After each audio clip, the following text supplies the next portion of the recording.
it's over. So, summer is upon us, in case you hadn't noticed. Today is perhaps not as sunny as the rest of the week, but in general we've had a pretty good week. And what do people think about when the sun comes out? They think about love. They think about, oh, if only I was in a relationship. Or they think about, if only I could get out of this relationship and start a new relationship. Well, my fellow Toastmasters and honoured guests, I am beyond that. I am fully paid up. Not only am I married with one kid, but married with 2 kids. And when you're married with 2 kids, it's all over. For now, at least. No, forever, hopefully. So, I thought I would share with you my path from going from that lonely heart of 5 years ago, dating on the internet, to my current situation of marital bliss. Tip 1. Get your motivation straight.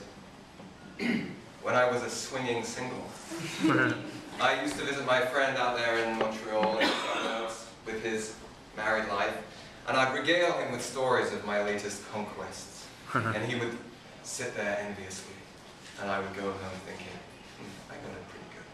And then I'd go there a few months later, regale him with more tales. Perhaps I'm exaggerating a bit, but you get the idea. And he would have had a child. And I'd go back 6 months later, and the child would be a little bit grown up. And soon I realized that this exciting life that I was living was not very exciting anymore. I was 35. I was just repeating the same old cycle, getting excited about somebody, falling in love with them, and falling out of love with them. And in the meantime, he was making children, buying houses, starting companies.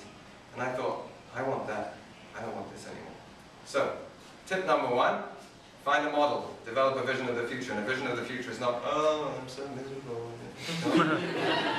Okay. 2, play the numbers. If you can't find anyone that you connect with, you're not meeting enough people.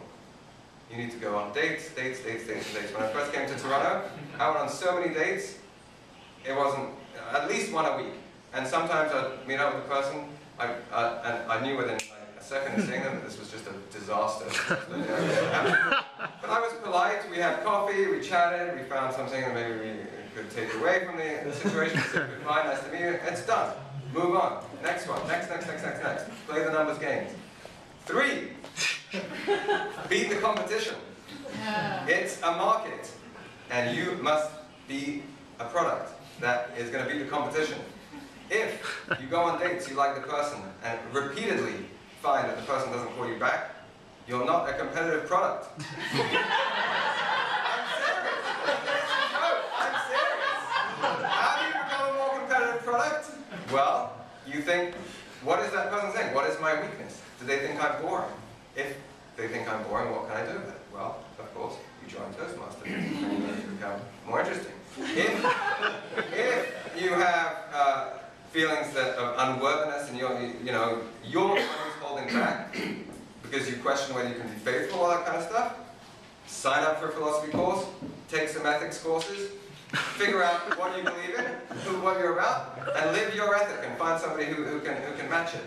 I could go on, but I won't. 4, accept yourself and your partner.